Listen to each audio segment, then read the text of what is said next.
Stream. Go live instantly. Comedy movies.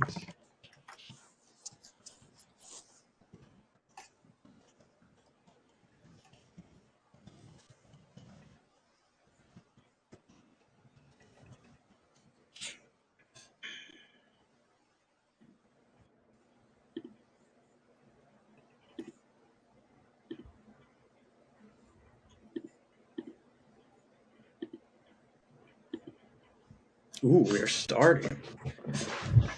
Nice.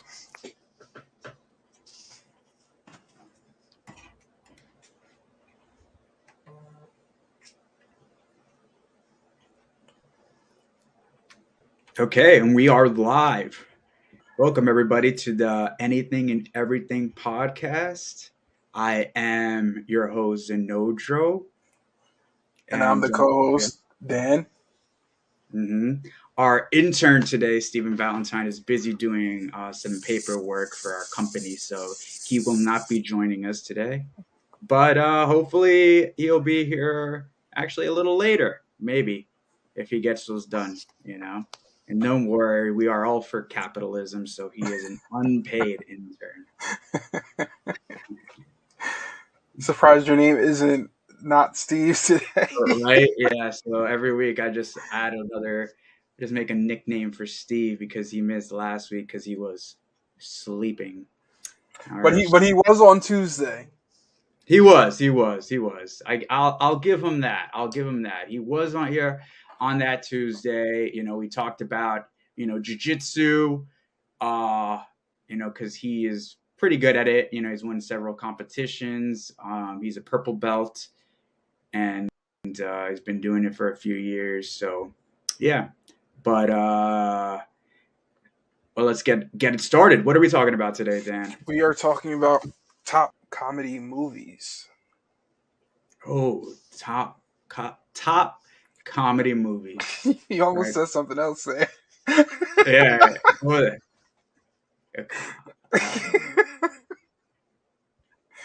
But yeah, so top comedy movies. Yeah, we're gonna let that one slide. Okay, so what is your pick, Dan? Should we just get right into it? Should we what is what is your criteria for best comedy? What are you gonna say? I'm going to say how good the story was, as well Mhm. as how much I laughed. That's comedy. That's a comedy for a movie for me. If it has a solid storyline and I'm laughing a lot, it's probably going to be a top comedy movie for me. But I feel like there's a lot of movies that make you laugh. So what makes the difference between the best and something that's just good or great? Where's that line that we draw? The storyline. If it has a really good storyline and it's I'm laughing the entire time, that's going to be an excellent comedy movie for me. Okay. See, I'm gonna disagree with that because I think I have one movie on my list actually that you can argue is possibly not the best story-wise. However, it has jokes kind of just thrown throughout. I mean, but I would say if it's a parody movie, there's not necessarily a storyline that's going to be good, but it'll be a good movie. For instance, the scary movies. The storyline is not amazing, but in terms of comedy and laughing, it's top tier. Okay. So you're saying that your top comedies, or what you consider top comedies, have a story or be really, really funny, and if it's able to blend those two things, together, then it's able to become top comedy in a way, right? Yeah, most of my picks will be like that for sure. Okay. So the same thing for me, right? It's got to have all those pieces kind of put together in a very cohesive way, and I also feel that and I think I was talking about this on our Insta Live. You know, you could follow me on Instagram at Zenodro 1992 Zenodro. And Daniel, I'm what's at your the real underscore DMG. the real underscore DMG, right? And we were talking about, you know, what constitutes not only like a good comedy movie, but just movies in general, right? And I still attest to what Martin Scorsese said, right? And I keep bringing this up. You know, he states like, you know, a great movie, a lot of times people don't remember the plot necessarily, but what's important is that people really remember certain, you know, points throughout the movie, right? We have a lot of different movies that, you know, that that you could think of, right? That you may not necessarily remember the plot offhand, but you could definitely remember like memorable scenes, right? The Godfather is an excellent example. I made the example of The Dark Knight on the Insta Live, but for The Godfather, right, you have the horse beheading scene, you have, you know, Sonny Corleone getting massacred, right? You Yeah, have the gun behind the uh, old style toilet, right? To kill Salazzo and the corrupt police captain, right? These are scenes that are really memorable, right? And they're, you know, a mm, lot of times parodied in a lot of television shows, right? You know, you'll see yeah, that in Family Guy, even South Park, The Simpsons, right? They'll parody these kind of epic scenes without really, you know, talking about the plot necessarily. So that's, you know, that's what yeah, I think. And I think the same thing applies to comedy movies, right? You really kind of remember like really hilarious scenes, you know? And so yeah. like for instance, like I'll just start off the conversation, right, with what like I believe we could just switch off and back and forth then, you know, in regards to like what we think. But before we do that, did we share the link? Did you um Let me get the link. yeah. Can you send that to me so that I could? Because it's the same every time, right? I just want to make sure for everybody that's if they're watching, right, for Yeah, Twitch. I'm pretty sure it is. But yeah, um, so just so that before we start, we're gonna send out that link, right? Oh yeah, it is. Yeah. But what we have to remember, right, when we're making the best, like when we're thinking about like best movies, right, it's just epic scenes overall. So what I Mm, want to think about, right, is or what I want to think about is, like I said, the scenes. So the one that kind of pops out in my head, right, is probably I'm gonna go with This Is the End. This is a great comedy. It takes place, you know, during this apocalypse time, right? Or the apocalypse just happens. The rapture, I believe, happens where a bunch of yeah, people are getting sent to heaven, right? And we follow like this group of people, actually famous Hollywood actors, including James Franco, Rogan, Jonah Hill, Danny McBride, Craig Robinson, and Jay Baruchel. They're trapped in a house, right, all together, playing the, you know, exaggerated versions of themselves, right? And mm, so trying to survive this. So one of the biggest like epic scenes I remember is that Danny McBride intro when he first gets introduced in the movie, right? I really think it's an incredible scene. You know, it comes out playing this hip hop song, right? He comes downstairs, they don't even know he's in the house, and he is, you know, he just takes all their food that they were saving, you know, because it's the apocalypse, you know, you gotta like, you know, round up your food and hope that nobody eats it all, and just starts cooking all of it. Starts washing his like feet with like the water bottles and all that. It's pretty hilarious. But yeah, so that's like a scene that I remember specifically, right? mm. From that movie. There's other scenes too that we could bring up. The scene with Emma Watson is incredible. I know you love Harry Potter, so I do. yeah. But that's one of my picks. Is kind of This Is the End. I don't really have like kind of like a set list of like where I'm gonna put them, but it's definitely This Is the End is definitely up there. All And one right, of so my picks, I'll say. Tucker and Dale versus Evil. Well, I never watched that. So it's pretty. It's like it's a comedy horror. So it's about these two. I think they're either brothers or cousins or like best friends, and they're just trying to like live their lives and go about like just be in their own world. And then these group of like 20 something year olds stumble upon like the place that they're staying at, and just like chaos ensues, and like they think that these two guys are serial killers or murderers, but the whole time these kids are like killing themselves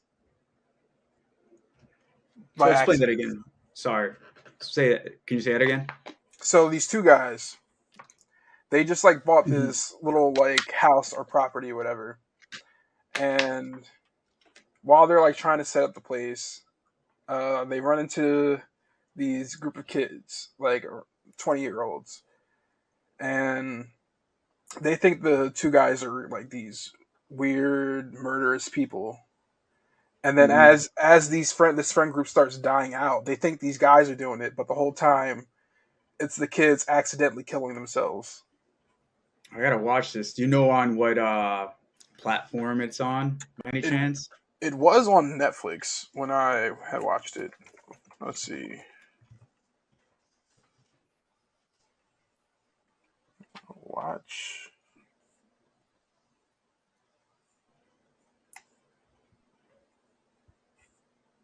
It's saying you can watch it on. Is it saying Peacock?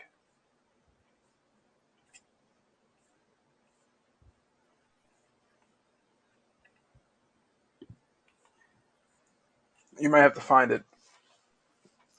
Hold on.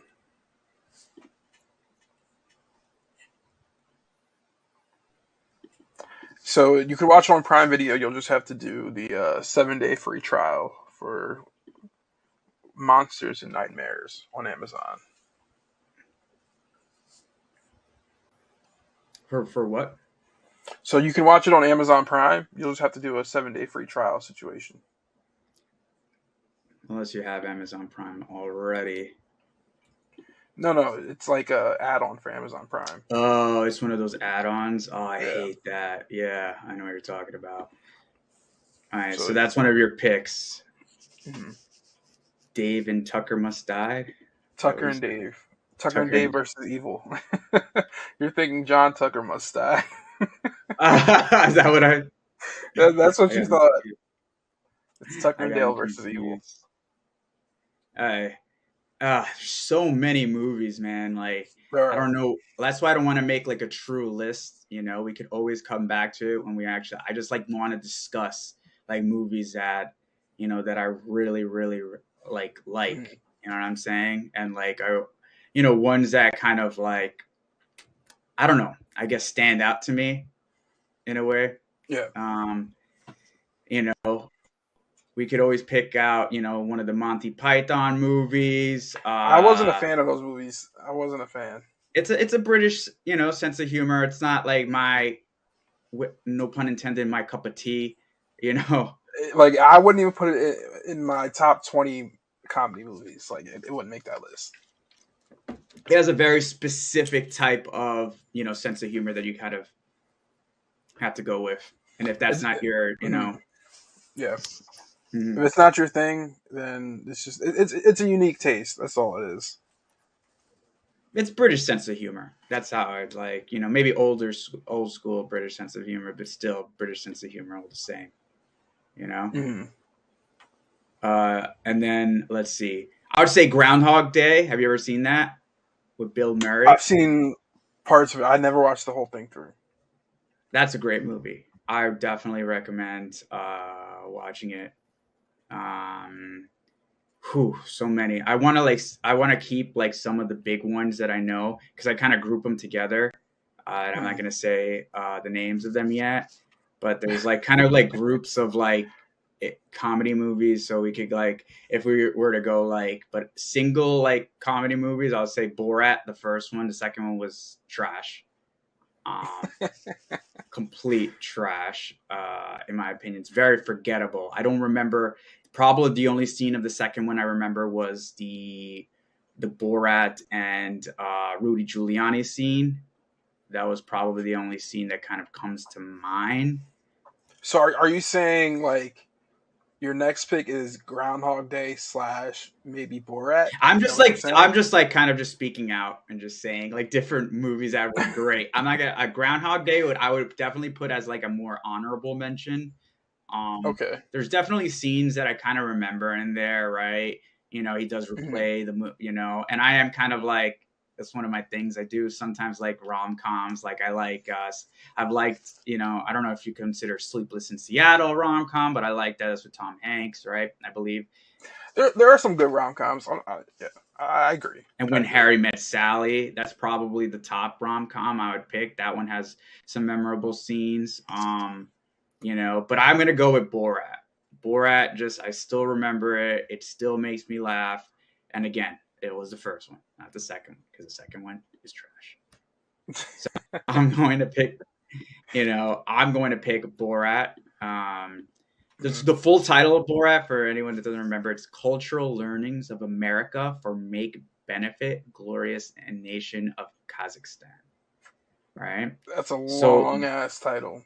it is, right? But it is one of the greatest comedies of all time. You know, I just love, you know, because it has like scripted parts, right? Because it's trying to make this for anyone that doesn't remember, it's like him, you know, coming to America, you Mhm. know, I believe he's like kind of just traveling, trying to like, you know, pitch a show, and then he's like finds like that he wants to meet like Pamela Anderson, and he tries to kidnap her and stuff like that. Yeah. So that's like, you know, like the plot. It's very loose though because he's traveling and he's talking to like random people, right? But there's just so Mhm. many like different scenes within the movie that just kind of like, you know, stick out when they like him and his, I believe his manager or the producer of his television show, I should say, they kind of wrestle both naked throughout like a hotel. There's like some sort of seminar going on in the lobby of the hotel, and they like just Mhm. like barge into it completely naked, so you see like these two guys, you know, barging in, and it's just completely hilarious. I totally recommend it if you haven't seen it. Where can But they it watch it at?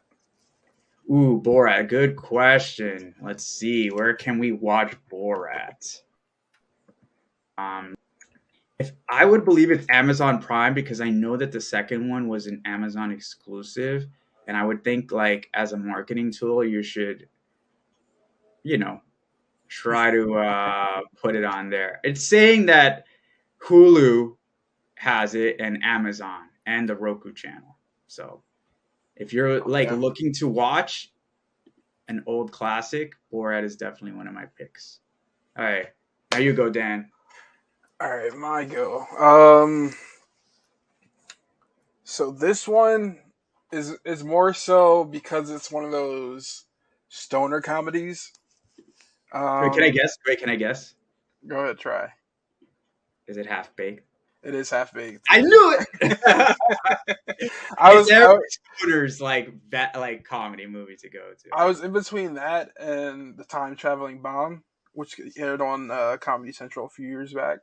Uh, Mhm. but so yeah, I'm gonna give Time Traveling Bomb an honorable mention, but I will give the placement to Half Baked, which Mhm. is which does have Dave Chappelle in it. So staying true to what I said earlier in the Instagram live, Dave Chappelle is in one of my favorite comedies. He is my favorite comedian of all time, so that makes And if sense. you haven't seen it, it's about this group of friends who, like, the first time they smoke together is like what bonds them for life. And then when they get older, um, they get really stoned and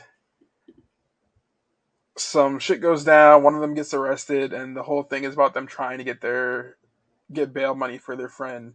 So they start selling weed, and a whole bunch of shit goes down, and it's just a bunch of comedic scenes back to back. Mm, okay. And where can people watch this movie? Where can they watch Half Baked? I think I watched it on Amazon at one point.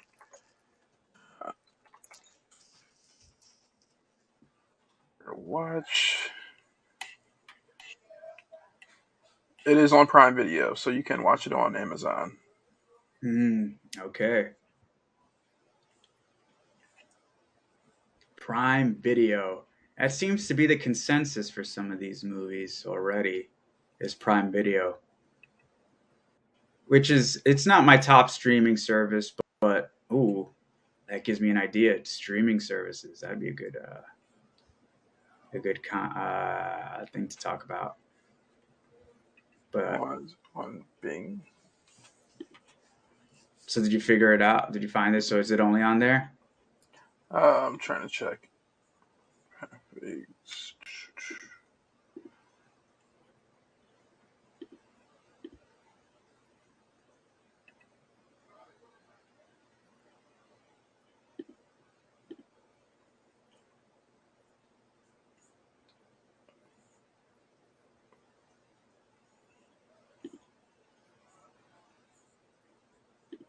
Actually, I don't know if it is on there.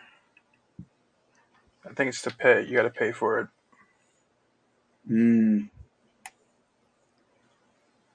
Well, I guess I'll go next, right?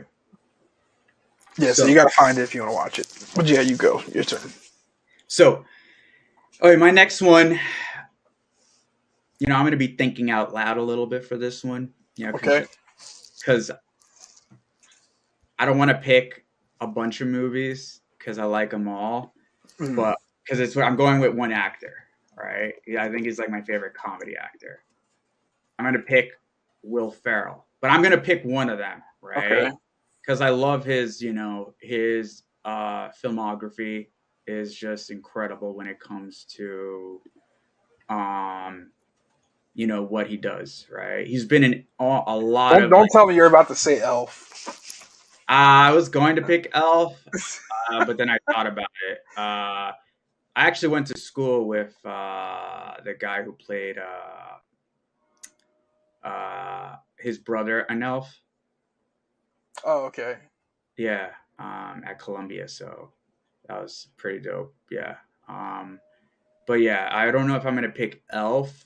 There's so many though movies like Austin Powers. He's in that.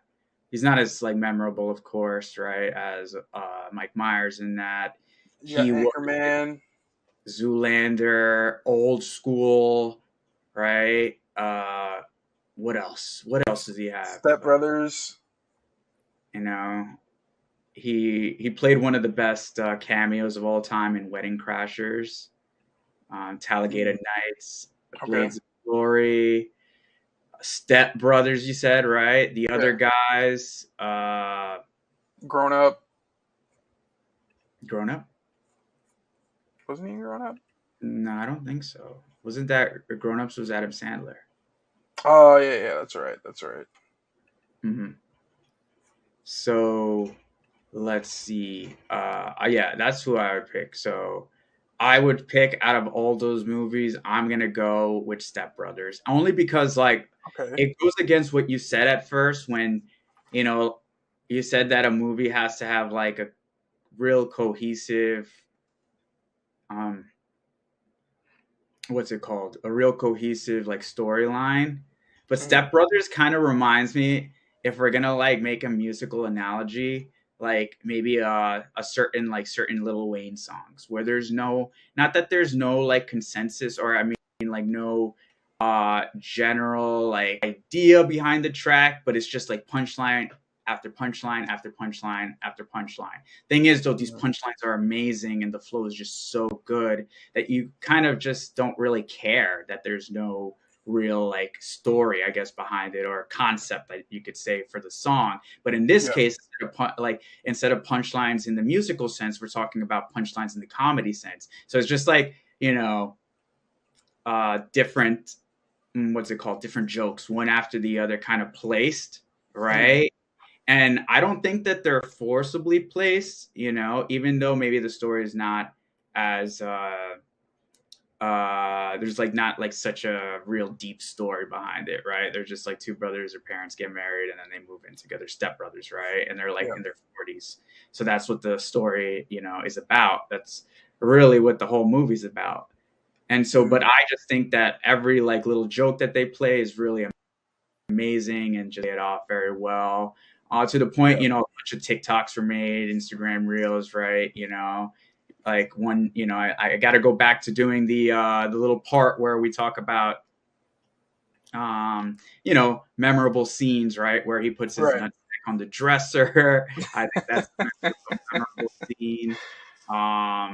You Boats know, and Hose. That's a oh memorable yeah, scene. yeah. I used to sing that Mhm. all the time. I remember when I was boats and hoes, boats and hoes. But yeah,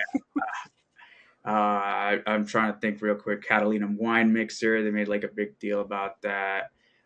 When they go into the job interviews, I think like together. Uh, And then that was the mixer for all fraternity sorority parties ever. uh-huh. Oh, yeah. Very influential, and that's like part of it comes down to it. It's that influence that you can kind of see. So that's my next pick.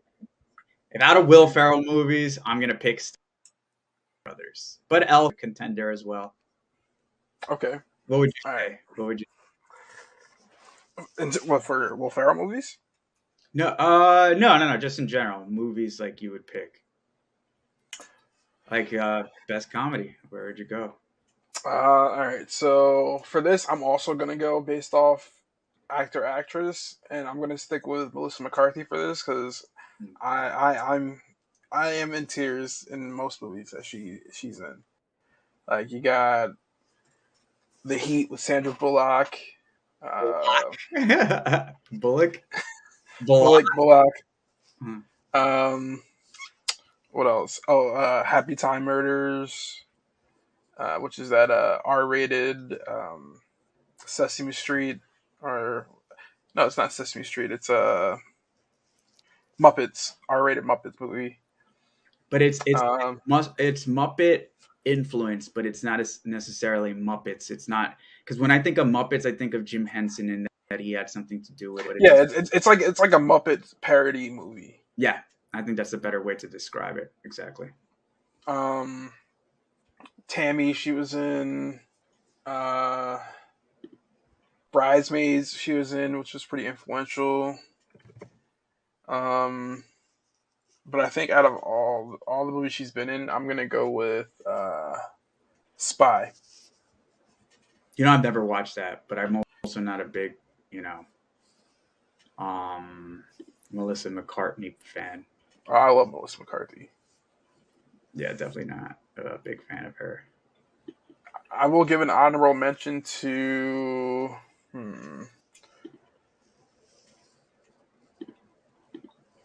I mean, she doesn't do just comedy either, which is pretty nice. I'm gonna give an honorable mention to Bridesmaids. That was pretty funny. That's a great movie. That movie I did like. That was with Kristen Wiig. I remember that. Mm. Hmm. That was a good. Yeah, I really like that movie. So So we gave three each so far, right? yes, I believe so. Um, I'm gonna go a little different trajectory now. So I like Edgar Wright. He's a director, right? Okay. He directed what they call the Three Flavors Cornetto trilogy, which includes Shaun of the Dead, Okay. Hot Fuzz, and The World's End. I would have to say out of those three, Shaun of the Dead is probably my favorite. I liked it because it was a play on, the zombie genre. And at that time when it was released in, I believe, 2004, right? I don't believe that the zombie genre reached its peak. That would have been with the Walking Dead series, right? Probably almost a decade later. Yeah. But it was definitely a hilarious movie. It took the concept of zombies, but like it didn't make it corny, which they could have done. Mm. Um, and I just love like I do like Simon Pegg. I do like what was it, Nick Frost, in the movie. Yeah. And it's just like the writing was very clever, um, and it was just that's one of those movies where the I believe you know it's not like a real deep